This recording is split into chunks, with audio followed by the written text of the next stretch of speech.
Assalamu alaikum, урматтуу Москвада мекендештер. Амансыздарбы, сиздер менен кайрадан эле Москва тургундар. 3 күн мурда сиздерге видео чыгарган элек. Баягы мигранттардын көйгөйү, өтө чоң көйгөйү болгон Сахарова жөнүндө сиздерге кеңири колдон келишинче икир-чикирине чейин маалымат алып беребиз деп. Мына буюрса бүгүн биз өзүбүздүн студияга ошол подкаст үчүн сиздерге көпчүлүккө белгилүү болуп калган Арылка менен Артем биздин студияда бүгүн сиздердин бардык суроолоруңуздарга толук менен жооп бергени даяр. Андыктан буюрса сиздерге толук маалымат алып беребиз туугандар. Добрый день. Добрый день. Спасибо, что вы уделили свое время, пришли к нам. У нас вот накопилось очень много вопросов с тех пор, как мы 3 дня назад у нас было видео про Сахарова. Там сейчас мы обобщили некоторые вопросы, и хотим вам задать вот самые важные вопросы. Так, значит, начнем. Тугандар, эң эле биринчи Сахарова өзү негизи биринчи эле келгенден баштайлы. Мисалы, мигранттар Москвага же Россияга киргенден баштайлы. Эмне үчүн керек, же канча күндө барат? Первым делом, если вот мигрант пересекает границу первый раз, скажем, он за какой срок, за какое время должен пройти именно Сахарова и как пройти, что для этого необходимо сделать, чтобы пройти первый раз Сахарова? Ну, давайте начнем с того, что если целью въезда у него была трудовая деятельность, именно работа, то первично в течение 30 дней он должен стать на миграционный учет, то есть сделать регистрацию, и в течение 30 дней пройти фотографирование, дактилоскопию, то есть получить зеленую карточку, а также пройти медицинское освидетельствование. Это очень важно. Именно 30 дней дается с момента въезда. Если сейчас по регионам идет такая практика, там останавливают для проверки документов и проверяют уже наличие зеленой карточки и прохождение медицинского освидетельствования. Если чего-нибудь одного из этого нет, то могут привлечь к административной ответственности за уклонение, да, это обязанность иностранного гражданина это сделать, он обязан это сделать. Если это не сделал, 30 дней с момента въезда. Если не сделал, то могут привлечь к административной ответственности, дать штраф и выдворение за пределы Российской Федерации. Запрет на въезд будет 5 лет, поэтому это нужно делать. Еще здесь возникает такой вопрос, вот, например, мигрант приехал, первым делом он должен сначала регистрацию сделать, да, тоже за 30 дней. Да, в течение 30 дней по закону. И сразу же после этого пройти Сахарова. Да. Для этого нужна, получается, регистрация. Первичная регистрация. Сахарова тоже вот проблема. Сначала нужно сделать первичную регистрацию. Без этого Сахарова не пройдете. Регистрация, перевод паспорта и паспорт. И необходимо направляться уже в миграционный центр Сахарова. Там в первую очередь сдается дактилоскопия, то есть отпечатки пальцев, и фотографирование. Зеленая карточка, она делается один раз на всю жизнь. Все, сведения в базу внесены, зеленую карточку выдают. А медицинское свидетельствование проходит ежегодно, она действует ровно 1 год. Каждый год нужно будет проходить. Это там выдают, по окончании медицинского осмотра выдают 3 бланка. Розовый бланк, синий бланк и белый бланк. Их всего там 3 бланка. Это там наличие инфекционных заболеваний, токсикологических, на наркотики проверяют, ну и другие заболевания. Вот когда выдают такие документы, тогда это уже все. Вот у вас должна быть зеленая карточка и вот эти вот 3 важных бланка. Это медицинское освидетельствование. Ясно.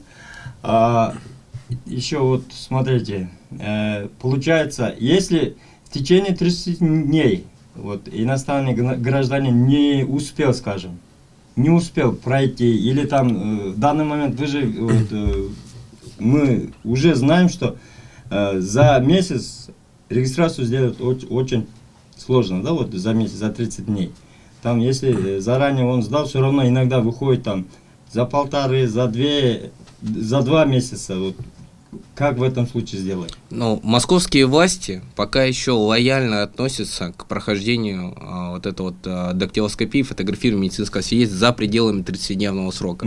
Но это только временно, потому что только в прошлом году ввели это в обязанность иностранным гражданам.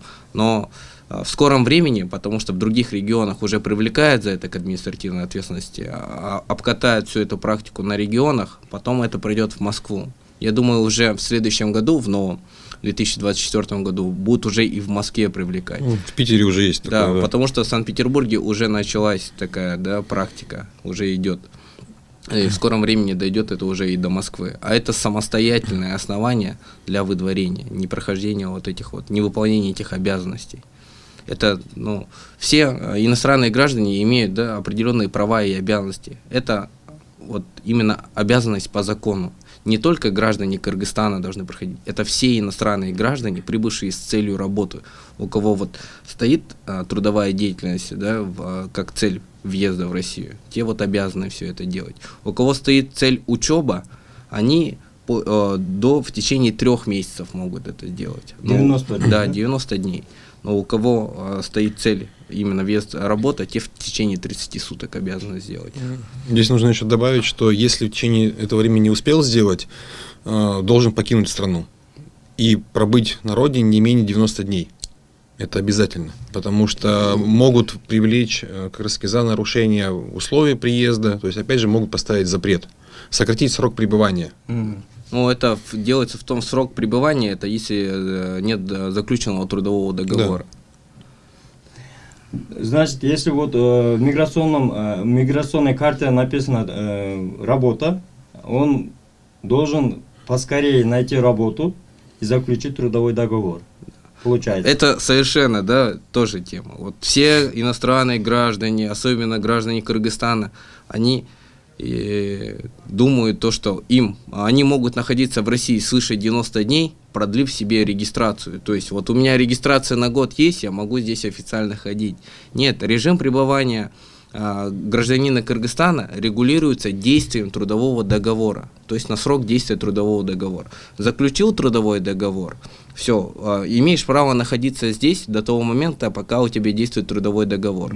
Трудовой договор, допустим, уволился с работы, по законодательству, да, международному договору, договору Евразийского, да, об экономическом союзе, дается 15 дней, чтобы, не выезжая из страны, иностранный гражданин мог устроиться. Если он в течение 15 дней не устроился, он обязан покинуть территорию Российской Федерации. Вот это вот самая большая беда. Все думают, то, что если регистрация есть, вот я у своих родителей прописан, у своих родственников, да, зарегистрирован, а почему за что меня привлекли? Регистрации в базе нет. Якобы регистрации в базе нет. Не в регистрации дело. Здесь именно часть 3.1, 18.8, которая выдворение, там, либо самостоятельно, либо принудительно, она регулируется действием трудового договора или договора гражданско-правового характера.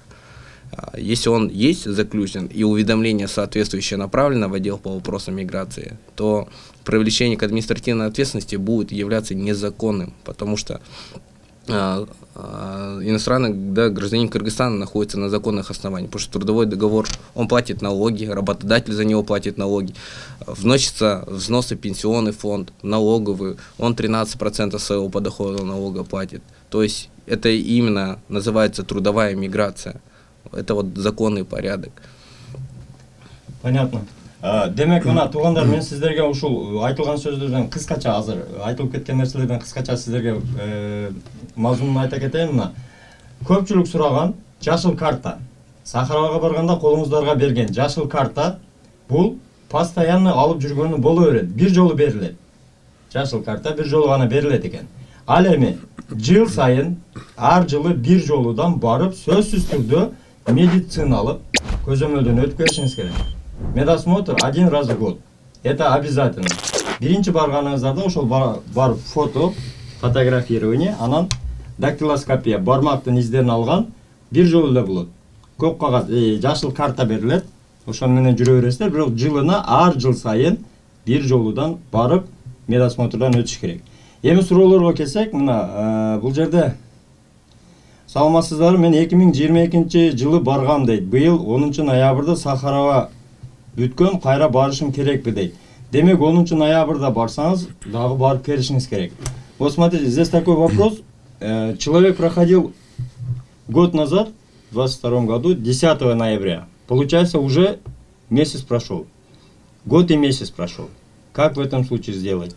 Дается, если проходит в течение 30 дней, у него есть обязанность после окончания, да, прохождения срока медицинского свидетельства. То есть 10 ноября он прошел, 10 ноября у него заканчивается, и дается ему 30 дней для прохождения нового медицинского свидетельствования. То есть 13 месяцев. Да, практически он дается на 13 месяцев. Вот, если у него вот прошел, он если поедет вот и 14 сделает. месяцев прошел, 15 месяцев, скажем. Ну, обновить миграционную карту здесь только остается сделать обновление. Чтобы не допустить, да, привлечения себя к административной ответственности, то необходимо будет обновить миграционную карту. А по закону сколько там штраф выпишут или как? Штраф и выдворение.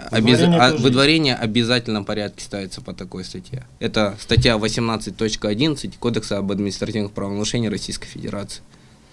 Демек тугандар мына 1 жыл дегени бул 12 айга эсептелет экен, ошол 12 айдан кийин дагы 1 ай кошулуп берилиптир да, ошол алы унутуп калдым, ары болду, бери болду деген, ошол 1 жылдан кийин баягы ноябрда 10 ноябрда барсаңыз 10 декабрга чейин сөзсүз өтүп келишиңиз керек экен.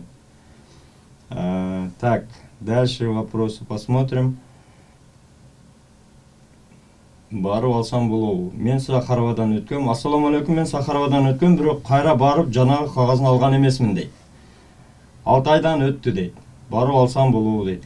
Короче, человек прошел Сахарова, но за результатами не поехал. Не получил, короче, за результатами.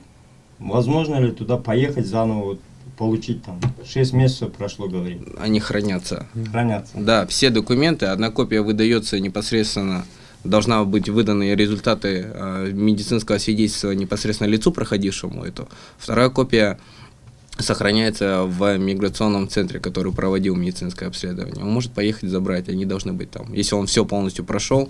По срокам сколько там хранится? На весь срок? На весь срок действия. На год. Да. Тут надо еще, наверное, даже более, нужно добавить, что бывает, сталкиваются лица, когда говорят, нужно пройти дополнительное обследование. Обычно на Ленинский проспект отправляют. Если люди туда не едут по определенным причинам, там требуют деньги, там 18 тысяч, нужно сдать анализы, люди просто не хотят, если понимают, то, что сами здоровы.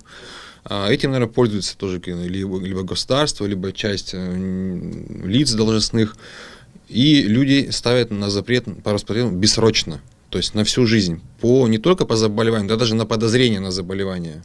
И здесь, конечно, люди, когда сталкиваются с такой проблемой, но это очень сложно. То есть они понимают, что запрет не на 3 года, не на 5, а на всю жизнь. Этот вопрос, допустим, тоже прорабатывался, тоже решаем, поэтому не нужно падать духом. В данном случае эта проблема решаема. То есть она даже решается намного проще, чем снятие иных запретов зачастую. Да, здесь хотелось бы добавить о том, что да, там направляют, дают талон в больницу там, на дополнительное обследование. И вот в момент направления на дополнительное обследование миграционный центр, да, Сахаров, сразу направляет сведения о подозрении какого-либо инфекционного заболевания в управление Роспотребнадзора по городу Москве. Те в автоматическом режиме ставят уже сразу бессрочный запрет на въезд в Россию. Потом много таких ситуаций. Прошли медицинское обследование в Ленинском проспекте. Все, им сказали то, что либо они здоровы, либо нашли какое-то заболевание, они пролечились, у них есть на руках розовые бланки. Но миграционный центр Сахарова не направляет эти сведения о том, что человек прошел лечение, самостоятельно в управление Роспотребнадзора. И люди даже не знают, узнают о таком запрете только когда уже выехали из страны и назад въехать не могут. Поэтому, прежде чем, если вас направляли на дополнительное обследование, звоните, узнавайте, да, мы можем проверить, есть у вас такой запрет от Роспотребнадзора или нет, прежде чем выезжать. Потому что отмена такого запрета занимает где-то примерно около 2 месяцев. И если, конечно, там уехали в долгий отпуск и сразу начали решать вопрос, конечно, беспрепятственно, видите, уже сможем успеть отменить. А есть такие, которые выехали и там срочно на работу надо, объехать не могут. Такой запрет отменяется, но база обновляется долго. Мы отменим этот запрет там за 2 недели, но центральная база данных учета иностранных граждан, пока будет исключать из списка лиц, въезд которым не разрешен, достаточно долго. И занимает эта процедура примерно месяц-полтора. И отсюда вот сложности возникают. И еще здесь такой вопрос. Вот этот список, возможно ли проверить самому человеку? Как-то есть вот общедоступный такой список или база общедоступная? Нет, К сожалению, это база, которая есть, центральная база данных, да, на сайте МВД, она обновляется, ну, недолжным, просто носит формальный характер. Да, у вас есть запрет, а по какому основанию, по какой причине, каким органом было принято решение, там будет не указано. Единственным способом, да, единственным способом, это законом, это непосредственно заявление в управление по вопросам миграции МВД России, либо, если подозреваете, что Роспотребнадзор, можно сразу туда обратиться.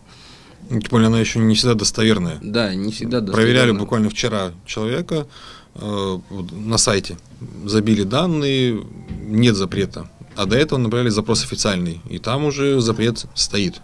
То есть человек тоже проверяет, говорит, у меня нет запрета, почему я не могу въехать? А там могут разные органы поставить, начиная от МВД, и ФСБ, и Минюст.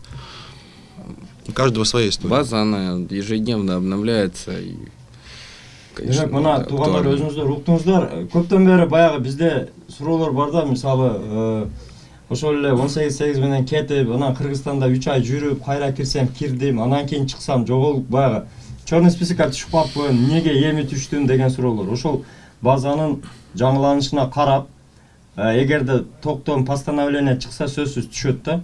Ошондуктан эгерде 18 менен болсо сөзсүз обжалование кылып, обжалование жазып койсоңуздар, ошол эсепке алынат. Анан ошол общедоступный списоктогу текшергендер дайым эле актуалдуу боло бербейт деди, уктуңуздар. Андыктан ошол билген достугу бар, ошол эле МВДнын, ФСБнын эмелерден текшертсеңиздер, базасынан текшерсеңиздер чыгат. Андыктан ошону эске алыңыздар, именно черный список боюнча, выдворение боюнча. Анан бул жерде бир суроо бар экен.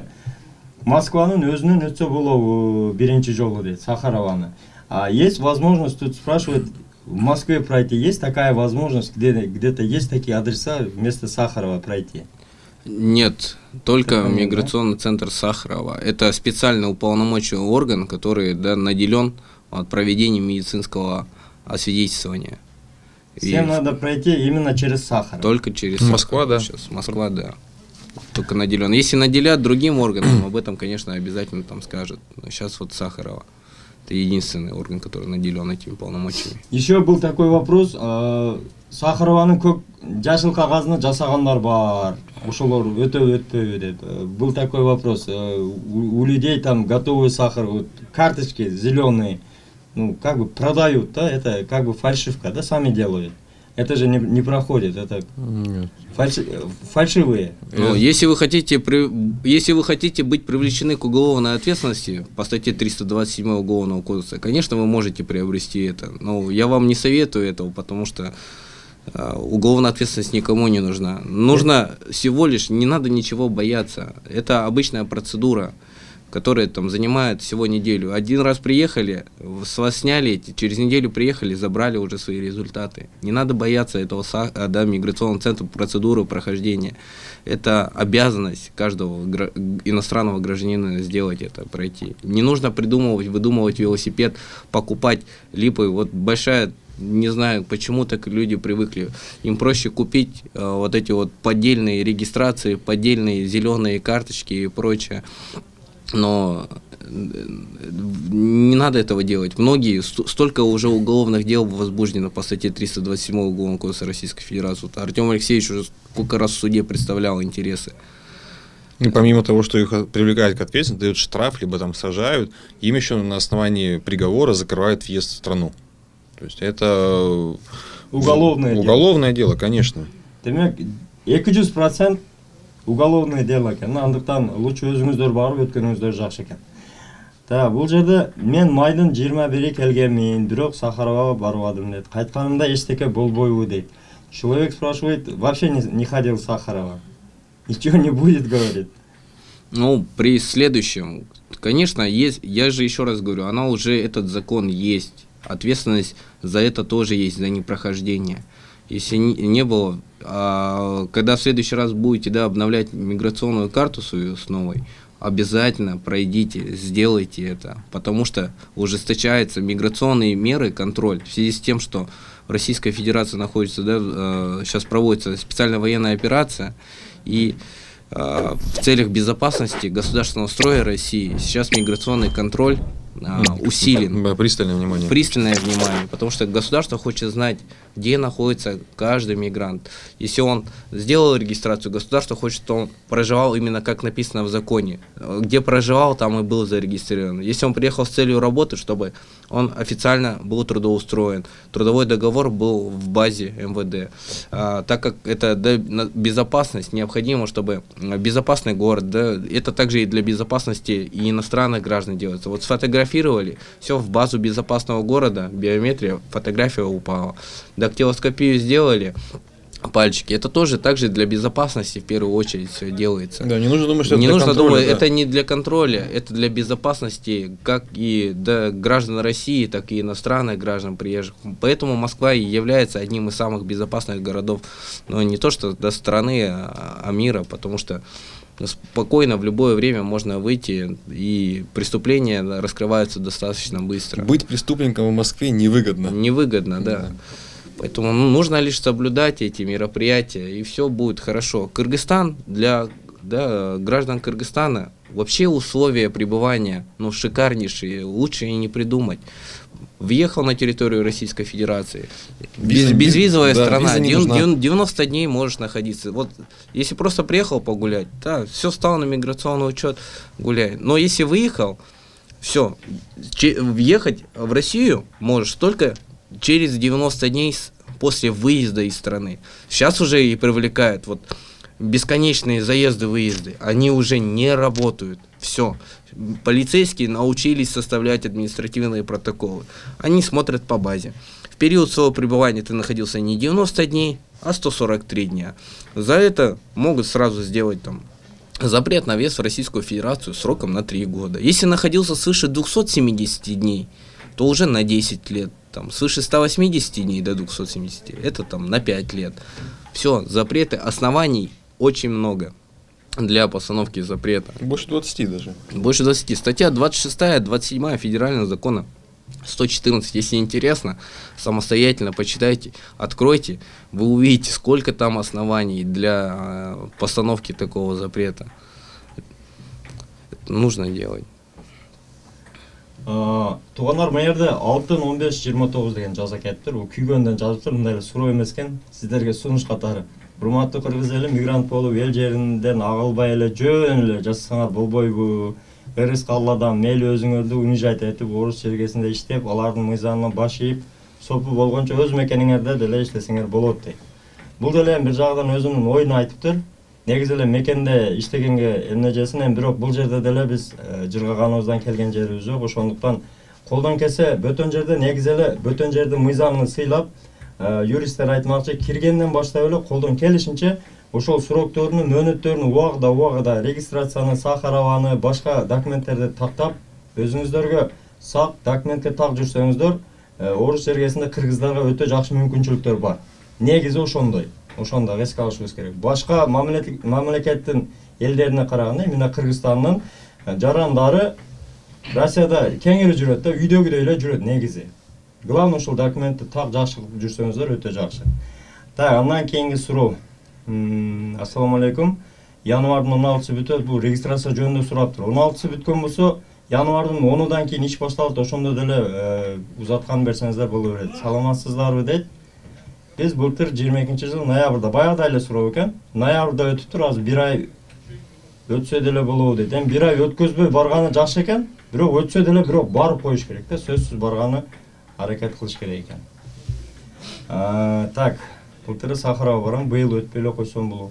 Былтыры Сахаровага баргандар 1 жылдан кийин өтүш керек сөз. Андан кийинки суроолор. Сиделкалар 2-нчи рет барбай койсо болобу? Сиделкаларга деле ошол жылыга бир жолу өтүш керек. Таза деп Сахарованын картасына. Бул жөнүндө айта кеттик. Мына дагы бир жолу кайталап кетели тугандар. Таза деп Сахарованын картасын жасап берип атат го посредниктер дейт. Ошолор жарай береби дейт. 200% жарабайт. Биринчисин өткөнмүн, сиделка болуп, сиделкалар кайрадан 1 жылда бир өтүш керек. Андан кийин Сахаровадан февралда өткөнмүн, дагы өтүш керек. Так, еще такой вопрос. возникает. Вот смотрите, один раз человек должен один раз пройти Сахарова, да, скажем, человек приехал, прошел Сахарова, через 6 месяцев, скажем, уехал домой, там побыл там месяц-другой, потом приехал. Вот эта карточка же, она будет действовать в течение года, да? Карточку, зеленая карточка, она один раз на всю жизнь. Все, больше нету обязанностей. Один раз сделали, все. Сейчас, на данный момент, именно как так СНИЛС. Закон. Как СНИЛС. Один раз сделали, все, больше не нужно сделать. Отпечатки пальцев, они ваши никогда не поменяются. Вот это единственное, наверное, то, что да, невозможно изменить в человеке. Поэтому делается один раз. Именно медицинские осмотры нужно делать один раз в год. Все, ежегодно. Он действует в год. Да, имею в виду именно вот медобследование, которое вот человек же вот. Ну, если он вот он сделал, там, да, 8, приехал. 8 месяцев прошло. Ну. Еще действует. Еще действует 4 месяца. Еще действует 4 месяца. Демек бир жылга жарай берет экен, барып келсеңиздер деле, кирип чыксаңыздар деле, кирди чыктыга эч кандай таасири жок экен туугандар. Андан кийин таксир дейт, ушул медосмотрду жаш балдарды өткөрбөй эле коюшса болмок дейт. Насчет детей. Дети с 6 лет, с возраста 6 лет, обязаны тоже проходить. Это тоже обязанность. Да? Это тоже обязанность. Обязательно детей с 6 лет, да, которые приехали. А если нет? Тоже могут привлечь родителей. Родители могут привлечь к ответственности за это. Дети с 6 лет обязаны проходить. Дагы эле баягы өзүбүздүн жүрөктөгү сөздөр жазыптыр. Өлсүн ушул Сахаровасы тойгозду жок эле кылып таштаса болот эле, элди кыйнап бүттү го дейт. Кыйнап бүттү, эми бизди жок кылыш биздин колдон келбей экен, кечиресиздер. Биз эми ошол колдон келген маалыматты гана алып беребиз да, туугандар. Так, ассаламу алейкум, менин суроом мындай. Биз былтыр сентябрдын аягында өткөнбүз. Анан июлда Кыргызстанга барып келдик. Ошол бойдон кайра өткөн жокпуз. Эми кандай болот, штраф болбойбу, эми өтсөк рахмат дейт. Так, еще раз, вот тоже повторяющий вопрос тут. Человек в сентябре проходил, потом поехал в Кыргызстан, приехал в данный момент в Москве. В сентябре уже больше года, больше 14 месяцев прошло, скажем. Ему как поступить именно в этом случае, как поступить в данный момент именно? В данный момент сейчас в Москве пока не привлекают за это, но ему нужно сейчас поехать сделать это. После Нового года ситуация может измениться. Если он сейчас на законных основаниях находится, я не знаю, когда он въехал в Российскую Федерацию, мне неизвестно, но если у него сейчас есть действующая регистрация, трудовой договор, он поедет, его сейчас никто не будет привлекать в Москве. Но со следующего года, по всей вероятности, политика изменится, потому что уже обкатали такие города, как Екатеринбург, Свердловская область, это большой регион, Санкт-Петербург сейчас обкатывают, в следующем году уже практика сложится и придет это в Москву. Вот тогда нужно будет уже соблюдать. А вот эти запреты по сахару очень сложно отменить. Это практически невозможно. Потому что это обязанность, за это очень сейчас строго смотрят. И будет очень сложно, будет прям много и жалоб на эти действия. Поэтому обязательно нужно пройти Сахарова. Это вот первое, что должен сделать по большому счету приезжий. Регистрация и Сахарова. Это вот прям две галочки, которые нужно себе поставить. В течение за 30 дней успеть все это сделать. Демек, ушул суроого жооп уктуңуздар, туугандар. Колдон келишинче, эгерде ошондой 1 ай өтүп кетти, 2 ай өтүп кетти, 3 ай өтүп кетти деген туугандар, азыр негизи шашылып калганыңыздар оң. Себеби 24-төн баштап мыйзамдар өзгөрүшү мүмкүн. Бул Сахарованын аркасынан депортация болсо, өзүңүздөр уктуңуздар, обжалование кылып алып калыш өтө кыйын. Башка статьяларга карагандачы. Ошондуктан кайдыгер карабастан колдон келсе, барып өтүп документтериңиздерди именно Сахарова боюнча ошол документтериңиздерди тактап убагында өтүп алыңыздар, жаңы жылга чейин аракет кылып. Салам алейкум, Москвалар барып 3 айдан кийин өтсө болобу Сахаровадан. Сахаровадан 3 айдан кийин өтсө болбойт. Сахаровадан 1 айга чейин өтүш керек. Негизи ошондой. Мыйзам боюнча угуп кетиңиздер. Колдон келишинче ошол 30 күндүн ичинде регистрацияны алып туруп эле барып өтүп койгон Өтө жакшы. Азыр мына 2023-жылы анча-мынча ошондой кечиримдүү ситуациялар болуп атты. Мисалы 2 ай өтүп кетти, 3 ай өтүп кетти, 5 ай өтүп кетти. Барып тапшыргандарга көбүнчө ошол жөн эле штраф жазып, балким өткөрүп атканды. Бирок 24-төн баштап именно срогуну дагы карайт. Ошол 30 күн өтүп кеткен, 31-күндө эле уже штраф салып депортация кылышы мүмкүн.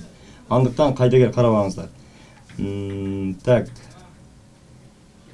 Кеттик. Мына узартыш үчүн ушул суроо кызыктуу болуп атат. Узартыш үчүн Сахаровага барбай эле Ленинская проспектке барсаңар болот деп жазыптыр бирөө. Тут пишут вот для продления вот именно медосмотра там не важно ехать в Сахарова, пишет, можно на Ленинском проспекте. Есть такая точка? Ленинский проспект – это только лишь больница, на котором проходит, на дополнительное обследование делают. Частная клиника. Частная клиника, где оказывают платные медицинские услуги. Каким образом это происходит, чтобы люди понимали? В первую очередь, они приезжают в Сахарово, у них заподозрят какое-то там якобы заболевание, дают талон направления в эту больницу. Они приезжают, заключают договор на оказание платных медицинских услуг, проходят там лечение. На втором корешке эта больница дает им справку и указывает, что курс лечения был пройден. Они потом с этим уведомлением, с этими документами, справками едут опять в миграционный центр Сахарова, и в Сахарово им выдают эти документы: розовый, синий, белый бланк. Только там вот сейчас. Без Сахарова не обойтись. Без Сахарова нет. Это уполномоченный орган, который вот выдает. И самое главное, это вот наличие 3 бланков. Розовый, если вам выдали розовый, белый и синий бланк, значит, вы точно прошли медицинское освидетельствование до конца. Если у вас этих документов нет, значит, у вас нет документов, подтверждающих прохождение медицинского освидетельствования. Там именно заключение дается в этих бланках. Так, андан кийинки суроо туугандар. Бул дагы өзгөчө ситуация экен. Ассаламу алейкум, биз аялым экөөбүз өткөнбүз, бирок уже 1 жыл болду. Кайра медосмотр өтүш керек. Суроо мындай: аялым төрөп үйдө отурат, 5 ай болду дейт. Кызыма кайра өтүш үчүн Сахаровага барыш керекпи? Же биз жашаган райондо өтсө болобу? Суук көрүп жатасыңар, кызым ооруп калат деп коркуп бир аз эле эшикке чыгабыз. Мага жооп срочно керек болуп жатат. Биз регистрация бүтүп баратат. Кайра хозяйка менен барыш керек дейт. Кыскасы такой вопрос. Вот люди проходили там муж с женой. Сейчас жена уже родила 5 месяцев уже, дочке. Им как поступить? Надо проходить или есть какие-то отсрочки? Потому что тут она пишет, на улице холодно, мы боимся, что как бы туда поехать очень неудобно, говорит. Ну, как правило, отсрочек нету, не предусмотрено. В любом случае, подтверждать, я думаю, никто ее привлекать за это не будет, какой-либо ответственности, потому что она сейчас находится в отпуске. Здесь главное, да, режим пребывания у нее нарушен или нет. Самое главное, она находится в России на законных основаниях. Она пишет, что есть еще регистрация, но 15 декабря уже... Не в регистрации трудовой договор, либо договор гражданско-правового характера. Я еще раз напоминаю, режим пребывания, срок нахождения регулируется не регистрацией, а регулируется сроком действия трудового договора. То есть трудовой договор, он определяет, вот сделал трудовой договор, есть на неопределенный срок, и регистрацию гражданин Кыргызстана может делать хоть насколько, до того момента, пока у него действует трудовой договор. Вот у всех, когда миграционную карту спрашиваешь, там прям подчеркнуто слово «работа». То есть, значит, цель визита в Россию – работа. Человек должен работать, не просто работать, а и работать официально. И тогда вопросов никаких к нему не будет.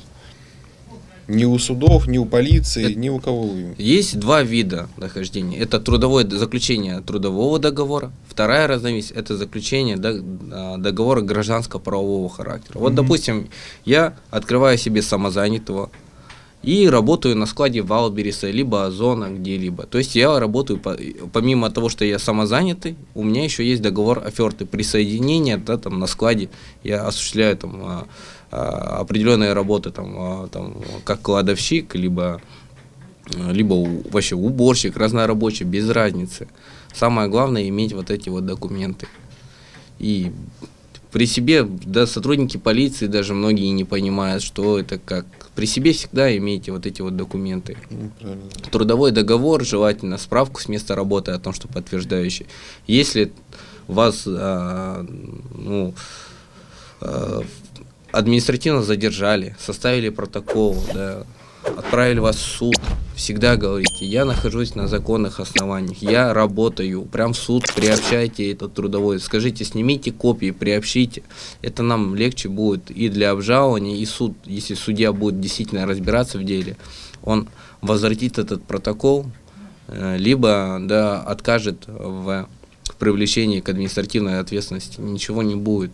Нужно вот это вот соблюдать. У многих обратившихся, многие незаконно выдворены, потому что в суд их привозят, как правило, многие языка не знают, а потом выясняется, официально работал, там, связываешься с менеджерами, да, с отделом кадров, они говорят: да, у нас такой действительно работает. Вот все справки предоставим, ему заработная плата на карту поступает, налоги за него уплачены, пенсионный фонд, все оплачено. И потом мы целый год ждем, пока, да, Мосгорсуд рассмотрит нашу жалобу по существу. И это время все наш, да, обратишься, ходит целый год вот в подвешенном состоянии, а что там суд решит. Хоть мы ему говорим, мы тебе решим этот вопрос, но все равно внутреннее состояние человека, оно такое нестабильное, и он постоянно, вот что мне делать, точно все, вот то полицейские остановили, там, у них уже страх перед полицейскими, потому что опять вдруг его в суд да, отправят. Многие же не понимают, что такое, да. У меня уже 10 дней прошло, не понимают, что такое вступление в законную силу решения суда. Хоть и объясняешь, но все равно человек, потому что никогда с этим не сталкивался, внутренние вот эти вот переживания имеет. Тут нужно сделать маленькую ремарку, то, что человек должен устроиться официально в течение 3 месяцев. 3 месяцев, да. Вот это опять же в период безвизового срока пребывания. То есть 90 дней находишься, должен в этот период работать, найти себе работу официальную. Если ты остаешься и потом находишь работу официальную, это уже нарушение и могут выдворить. Прям легко. Поэтому все нужно делать в срок и вовремя. Мына туугандар, уктуңуздар, негизи эле бөтөн жерде, именно Москвада жүргөндө трудовой договор көп нерсени чечет экен. Эмгек келишимичи. Ошондуктан бул бөтөн жерде жүрүштүн дагы бир өтө чоң документтердин бири бул трудовой договор. Комментарийга жазып кетсеңиздер, эгерде ошол трудовой договор боюнча кандай суроолор болсо, ушул видеонун астына калтырыңыздар. Кийинки подкастты именно трудовой договорду кантип түзүш керек, кандай кылып, кандай мыйзамдуу болот, аны кантип тапшырыш керек, кантип базага киргизиш керек, ошол жөнүндө дагы буйруса ушул юристтерден сиздерге жакшы кеңештерди толугу менен маалыматты алып бергенге аракет кылабыз. Андыктан комментарийге сөзсүз жазып кетиңиздер, кандай суроолор сиздерди кызыктырат. Так, еще вот здесь такой вопрос. Паспорт алмаштым посольстводан, ошонун негизинде жаңы паспорт менен барсам болобу? Миграционкада эски паспорт боюнча жүрөм дейт. Человека, видимо, этот срок паспорта истек, он свой паспорт здесь поменял в посольстве. Но миграционке данные старого паспорта. Ну там номера старого паспорта получается. Ему можно вот поехать и вот с такими данными как-то не будет проблем? Он обязан, это тоже относится к обязанности. В течение 3 рабочих дней с момента утери либо замены документа он обязан уведомить отдел по вопросам миграции о замене такого документа. 3 дня дается? 3 дня дается. 3 дней, да.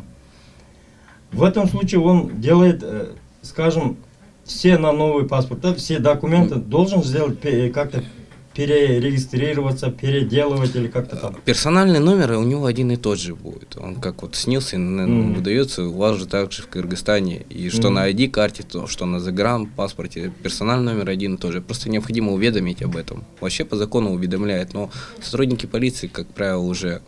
Ну, вот здесь в Москве не было у нас еще случаев проблем с этим. Обычно справку же дают. Да, справку о замене паспорта дают. Ну, здесь сотрудники правоохранительных органов в Москве не придираются к этой миграционной карте. Даже к старой. Ясно. Кийинки суроо ушул Мухиддин үчүн эле ар нерсени айта берет экенсиң да, адамдын башын айлантып дейт. Эми адамдын башын айлантып эмес, негизи эле мигранттарга кичине маалымат болсун деп чыгарабыз. Анан эмнеге Мухиддинди эле айта бересиз дейт. Мухиддин өзү негизи көп жылдан бери каттайт. Мен өзүм балдарымды да чек арага ошол Мухиддинге салып жөнөткөнмүн. Доверенности жок, алып барып келди. Жаш балдарымды. Андыктан ишеничтүү айдоочу, номерлерин калтырып койдум, чалыңыздар. Так. Мен 3 айга эле келдим Москвага, 3 айлык регистрацияга турдум. 3 ай бүткөндөн кийин Кыргызстанга кетем. Кайра келбейм. Ошондо 3 айлык регистрация менен мен дагы Сахарага барамбы? 3 айдан кийин продление кылбайм дейт. Өзүм эле жооп берип коеюн. Эгерде 3 айдан кийин кете турган болсоңуздар, полицияга түшпөсөңүздөр, ошол боюнча келбей турган болуп кетсеңиздер, эчтеке болбойт. Полицияга түшпөсөңүздөр, анан түшсөңүздөр текшериши мүмкүн. Ата эчтеке болбойт. Келбейм десеңиздер эчтеке болбойт. Мен бара элекмин, Сахарага 6 ай болду. Барыш керек. Жаңы жылга чейин аракет кылыңыздар. Так. Тупу дебей Сахарованы жок кылсын да. Бизге келген орустар, башка улуттар жыргап эле күн өткөрүп атышат. Көп биздикилерге деле отурса, опок отурса сопок дейт. Кыскасы ошондой экен. Жакшы окуй албадым. Ассаламу алейкум тууган, жакшысызбы? Бизде 15-чи эски заграм менен выдворение болгон дейт. Бул выдворенияны башка выдворение боюнча дагы бир подкаст даярдайбыз. Ал суроолор болсо деле ушул видеонун астына коюп койсоңуздар, суроолорду чогултуп подкаст кылабыз. Ошол именно статьялар боюнча отдельный подкаст болот. Бүгүн именно Сахарова боюнча. Так, баягыдай эле суроолор. Салам алейкум, Сахаровага Кыргызстандан келгенден кийин 1 айдын ичинде барыш керекпи или 3 айдын ичинде барса болобу дейт. 1 ай 30 күн. Ошонун ичинде мыйзамдуу түрдө барып келиш керек. 30 дней. Сахаровага экинчи жолкусунда да сөзсүз барыш керек. Сөзсүз барыш керек. Медосмотрдон өткөн. 1 жылда 1 жолу.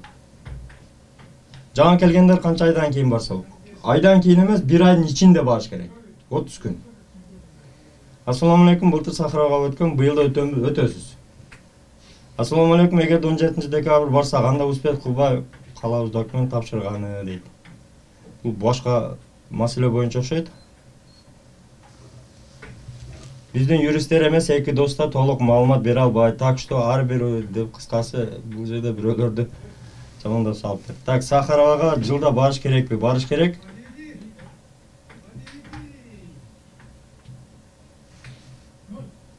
12-2022 барган экенсиздер туугандар. Үлгүрөсүздөр, 1 жылда 1 барып коюш керек. Кийинки суроо. Бир пайдаңа тибет, курук сөз сүйлөй бересиңер. Биздин ар бир сөзүбүз эми бирөө жарымга пайдасы тиет. Сизге тийбеши мүмкүн. Сахаровадан анализибиз не то чыгып калды. Да. Мына эми кызык суроолорго эми келдик. Про анализы тут пишут. У кого-то там подозрительные анализы вышли. Что в этом случае надо делать?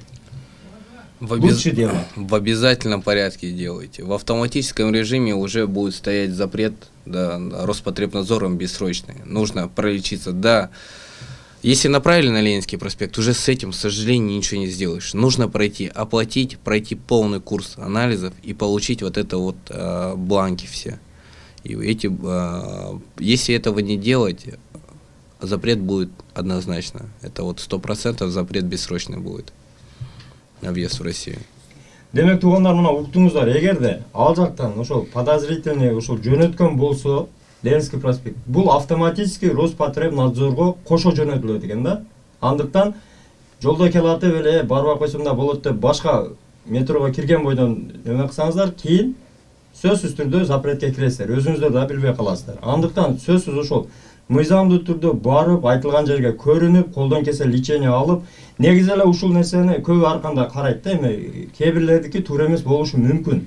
Эгерде туура эмес болгон болсо, кайрадан текшерсеңиздер, ошол жерде кайрадан результат чыгып, подтверждается же отрицается, ошондой нерселер чыгат.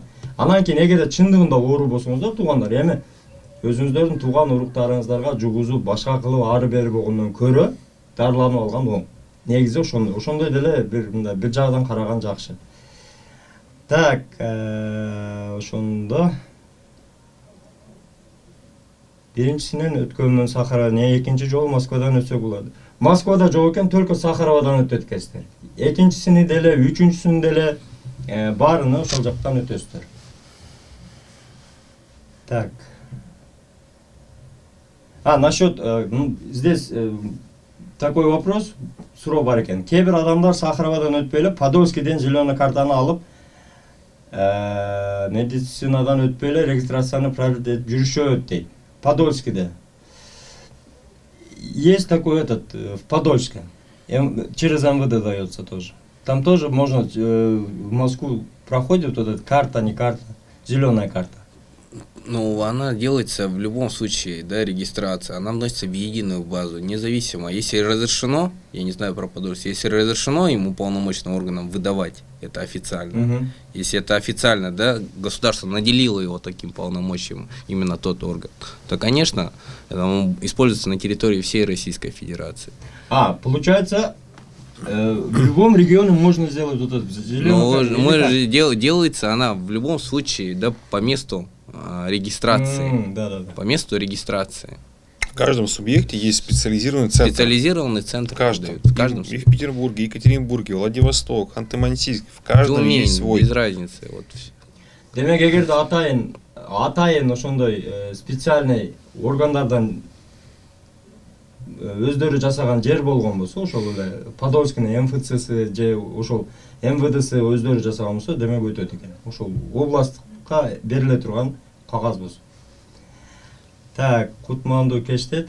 Канча күн кечке барса болот дейт. Кутманду кеч дагы суроом бар. Канча күн кечиги барса болот Сахаровага дейт.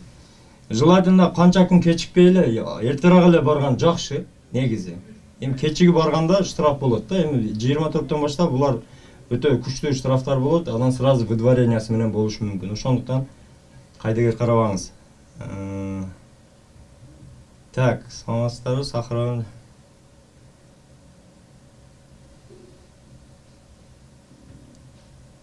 Так, вот еще один такой интересный вопрос, наверное, самый последний. Аялым 2014-жылы депорт болгон дейт. Кыргызстанга барып паспорт, фамилия, атыны алмаштырып, ошол эле жылы Москвада 7-8 жыл жүрдү. Кайра 22-жылы мурунку өз фамилиясына кайра өтүп келди. Москвага эми Сахаровага барса маселе жаралбайбы, ошондойлорун барбы дегеле. Паспорт алмаштырып жүргөн мекендештерибизге да аз эмес ушул жөнүндө видео кыла кетсеңиз абдан жакшы болот. Про изменение данных. Паспорт, в паспорте вообще вот. Человек поехал, изменил фамилию, имя, приехал. В этом случае как будет именно, если поехать в Сахарово? Ну, ничего, если у него нарушений не было, и он не был выдворен. В основном там, скажем, есть нарушение. Если да, например, есть нарушение, был соответствующий запрет. Это вообще отдельная тема, которую действительно многие нарушают. Вот, у многих, у кого есть запрет, все видят вот это вот уведомление на границе. Статья 322 Уголовного кодекса Российской Федерации. О чем она говорит? Это незаконное пересечение государственной границы Российской Федерации. У человека сделали, допустим, выдворение. Он перед этим прошел Сахаров. Да. Ну, дал отпечатки уже пальцев допустим, отпечатки пальцев у него уже были там. Либо фотографирование. На Иванова, к примеру, да? На фамилию Иванова. Он приходит, меняет на Петрова. Приезжает в Россию Петров. Он может въехать, потому что данные Петрова чистые. Но идет он в Сахарова, дает отпечатки, а там у нас Иванов там высвечивается, иди сюда, вСахарова и на родину. И еще возбуждает дело уголовное. Уголовное дело возбуждает. Это уже намного сложнее, серьезнее, чем вот подделка документов, именно вот там регистрации. Здесь уже касаемо госграницы, здесь много все серьезнее. И на это могут поставить прям чуть ли не пожизненный запрет. Там могут, да, на большие срока поставить. Могут вообще бессрочно поставить данный запрет. Это уже зависит. Никогда не надо менять свои паспортные данные, да изменять именно. Нужно, в любом случае это всплывет. Персональный номер, он у вас как был, так и останется один. Персональный номер в Кыргызстане вы даже не сможете поменять. При замене паспорта всегда остается один и тот же. Все, сейчас все бьется. По персональному номеру вбили на границу, уже понятно. Сколько таких случаев? Там приехали, у Он говорит, вот так, там, на границе каким-то образом прошли. Потом уже приходит уведомление там, в Кыргызстан, из погранслужбы, ФСБ, там, орган дознания там, проводит возбуждено уголовное дело, вот как подозреваемое проходит, так что мне делать, как мне быть, вот люди обращаются. Но если есть соответствующий запрет на въезд в Российскую Федерацию, нужно в первую очередь использовать законные методы обжалования данного решения. Если не получилось его законно обжаловать, ну что поделать, нужно и на родине побыть, дождаться уже отмены этого решения, когда пройдет срок действия. Если предпринимать именно таким путем, менять, въезжать и прочее, можно на большие проблемы наткнуться. И действительно, некоторые так и делают, и проблемы огромнейшие у людей после этого.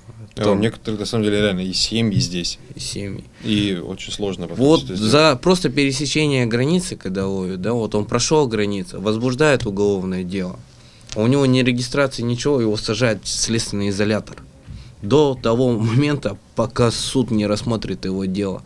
И многих вот по 322 статье Уголовного кодекса Российской Федерации, вот они там на все время следствия, на время судебного следствия, пока суд рассмотрит, там по 4-5 месяцев находятся, отбывают наказание в следственном изоляторе. Им потом дают там год лишения свободы, допустим. Они еще в колонии там 2 года сидят там. И потом уже Минюст принимает решение об их депортации, потому что вот на территории Российской Федерации нарушили законы, он выезжает, его депортируют сразу. Вот только вышел из исправительной колонии, сразу его опять в суд о депортации, помещает в центр временного содержания, потом уже направляет его туда. И до срока погашения судимости въехать он сюда там не может, пока судимость не будет погашена. Многие, нельзя такого делать. Желательно стараться не допускать. Потому что вопрос обжалования именно Минюстом, который установлен запрет, практики такой нет. Нету положительной практики вообще. Только досрочное погашение судимости. И то по общему правилу, негласному правилу, половина срока должна пройти по истечении судимости. Там все зависит от того, когда... по 322 там понятно. Лучше проблему в комок себе не создавать еще одну проблему. Лучше ее маленькую попытаться решить, чем потом уже огромный ком проблем и попробуй разгреби это буквально все. Сегодня был звонок следующего характера. Было выдворение. Выехал. Потом границу пытался... все, выдворили его. Ему делают... Он меняет свои данные, пытается пройти с измененными данными. Ему ставят запрет. Пункт 2. Заведомо ложные сведения о себе совершал. Все ставит запрет. А на самом деле вопрос, если бы он сразу решал, на момент суда он работал официально, у него был трудовой договор, налоги за него все платилось. Если бы он правильно начал обжаловать, такой проблемы бы не было. А он вот от незнания законов, но незнание законов, она не освобождает от ответственности. И вот от своего незнания просто изменил персональные данные, не знал, что можно, хоть и 10 дней прошло с момента вынесения постановления о выдворении, мы можем это обжаловать в кассационном порядке наступившего. Она и быстрее будет даже рассмотрена, чем через Московский городской суд. Но человек не знал порядок и сделал вот таким образом. И теперь у него 2 проблемы. По старой фамилии у него стоит выдворение на 5 лет, по новой у него бессрочно ему сделали за заведомо ложные данные. Уголовный же. И там добавится и уголовка. Да. Тугандар, уктуңуздар, көпчүлүк сураган суроодо сиздерге жообун алып бердик. Фамилияны өзгөртүп, паспорт алмаштырып, атын өзгөртүп келсе кандай болот деп. Негизи чек арадан кээ бирлер өтүп кетти деген баягы биздин адамдар мекендеште чек арадан өттүм дегенде. Эгерде фамилия аты менен текшергенде чыкпашы мүмкүн экен. Ошол эле идентификационный номер менен текшергенде сөзсүз чек арадан деле өткөрбөйт. Андан кийин келгениңиздерден кийин Сахаровада тапшырган отпечаток эгерде тапшырган болсоңуздар 1000% гарантия, что сиздердин ошол кийинки данныйларыңыздар эмеден чыгат, базадан чыгат дагы сразу ошол юристтер айтмакчы уголовкага дагы айланып кетиши мүмкүн. Депортация кадимкидей өзүңүздөргө баш оору болот. Андыктан туугандар, эгерде ошондой токтомду алган болсоңуздар колуңуздарга ушул Россияда жүрүп номерлерди жазып коебуз. Ошол номерлерге кайрылып, юристтер менен байланышып, фамилия имяны өзгөртпөй туруп, баштап мыйзамдуу түрдөгү чечиле турган бардык иш-аракеттерди кылып көрүңүздөр. Москвадан чыкпай туруп аракет кылыңыздар, чек арага деле чыкпай туруп. Ошону аракет кылып, эгерде жолдору болсо, ушул жигиттер мыйзамдуу түрдө жолдорун таап сиздерге жардам бергени аракет кылышат. Андыктан туугандар, бөтөн жолдо аман болуңуздар. Да бирдекени унутуп айта кетейин, унутуп калыпмын. Неге кыргызча сүйлөбөйт деп бул жигиттерди, мына өзүңүздөр көрүп турасыздар. Артем Орус арылтан кыргыз эмес. Кыргызчаны түшүнбөйт булчу, анча-мынча сөздү түшүнөт. Андыктан комментарийге жаза бербеңиздер. Кыргызча жаз, меге сүйлө, кыргызча сүйлө. Бул кыргыз эмес бул. Башка улуттан. Андыктан капетпейсиздер.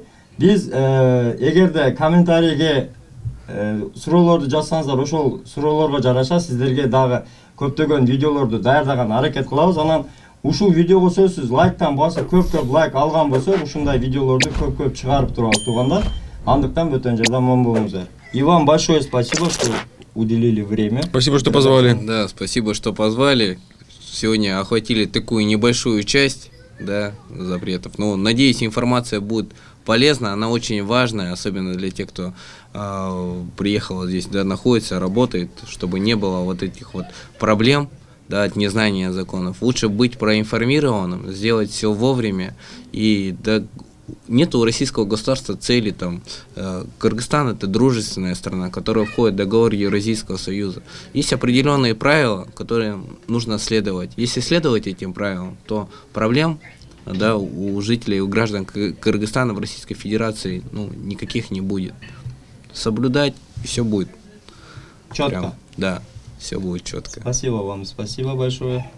И до новых встреч, друзья. Аман болуңуздар.